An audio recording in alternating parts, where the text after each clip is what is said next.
Try this pickled mustard green recipe. You're going to love it. It's super easy and you just need really simple ingredients. You're going to start by getting some oil, adding garlic, onions, and you're going to saute it a little until it's translucent, and then add the vegetables, eggs, and that's pretty much it. And if you don't want to add eggs, you don't need to, but the eggs take it to the next level. I hope you guys enjoy this recipe. Let me know if you guys try it. I'm not going to even try to say the name of this recipe because I am going to butcher it, but if you love Filipino desserts, you want to give this a try. It is full of different kinds of variety of fruits, and I don't remember the name, but you can find the recipe in the either description or in the comment section. But go ahead and give it a try. Let me know if you guys like it and if you want to see more recipes like this, because I love Filipino desserts and I want to share with you all the ones that I've tried and the things that I have made in my kitchen. So thanks again for stopping by. I do hope to see you again for the next recipe. I am the main cook at my house. If you are also the main cook in your home, comment below. And as a cook, I like to make things that are quick and easy that my family and I can eat for the rest of the week. And it only requires 6 ingredients, which I love. The only thing is there's an ingredient here that you probably haven't tried yet, or you've tried, but you haven't really got it down. Well, this recipe is for you. If you've never heard about cassava, here is a great cassava recipe you can make from scratch. All you need is grated cassava and a few other ingredients. And as you can see, it's super easy. You're going to fry it once you mix all the ingredients together, and then voila, that's it. Great to eat with rice or quinoa if you don't like rice, or you can actually make this as a sandwich. So let me know if you guys try this in the comments below. I hope you enjoyed the recipe. Thanks for stopping by. So the other day, I realized I needed to incorporate more vegetables in my life.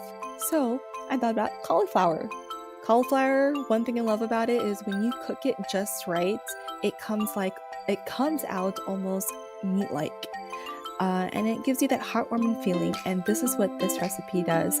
And what's amazing, most of the ingredients found in this recipe, I'm pretty sure you have it in your pantry. It does have quite a few steps, but it's totally worth it once you take that first bite, of course with rice, because rice is life.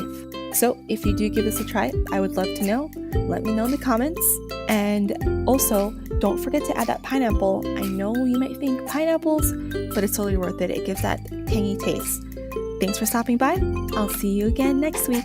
These spicy basil noodles are packed with tender rice noodles, fragrant basil, and a deliciously spicy savory sauce.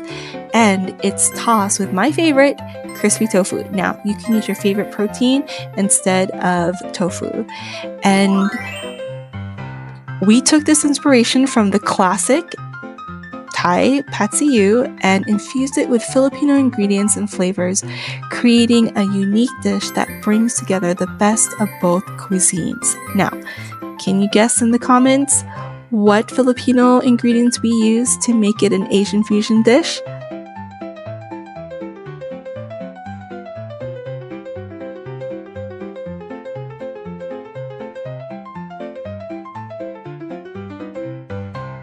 Do you know what Ube Bibingka is? Well, it is a Filipino rice cake made with ube, purple yam, coconut milk, and glutinous rice flour. Now, if you haven't tried any of those, then this is a recipe to start because it's super easy.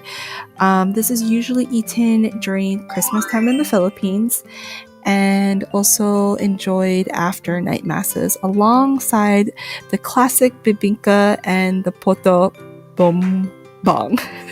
I totally butchered that.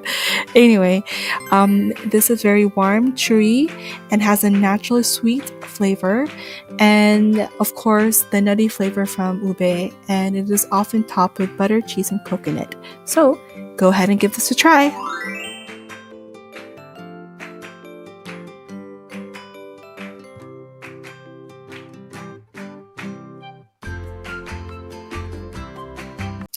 Light, crispy, and full of flavor, this sesame tofu salad is a perfect balance of crunch and creaminess, full of golden tofu bites, fresh veggies, and a rich, nutty sesame dressing coming together for a refreshing dish that is a must try for tofu lovers like me.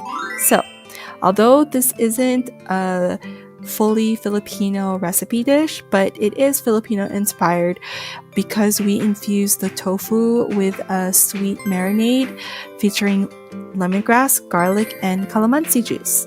And it gives a distinctively tropical and citrusy touch. Wow, that's a mouthful.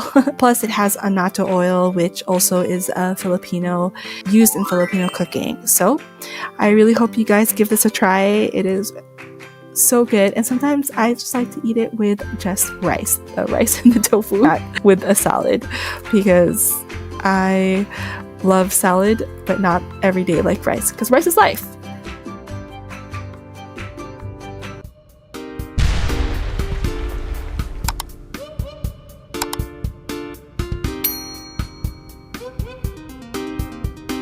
So there's something about coconut milk and corn mixed with rice that just comforts me so much. I think it's the rice, honestly.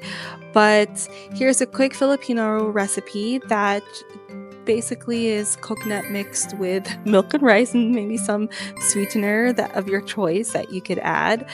And it's great for any quick and easy dessert that you're looking to bring to a Filipino potluck, or just to a potluck, or just for yourself. It stores great in the fridge for at least a week, and it is so good. And what's really neat about this recipe is you can make it really sweet, or you can make it not so sweet. It really depends on your taste buds. So give this a try. Let me know if you like it.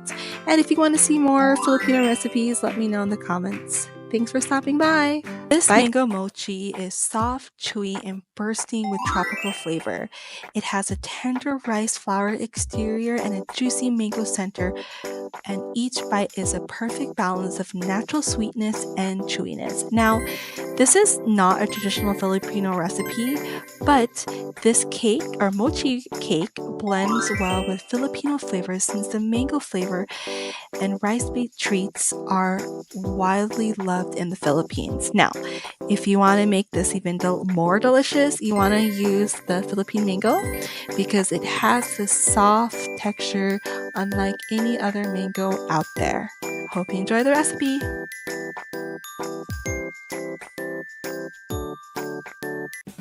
So one of my goals for this blog was to share more plant-based Filipino recipes because when I was younger, I had a hard time becoming or eating plant-based food because there was, Filipino food is mainly meat and fish.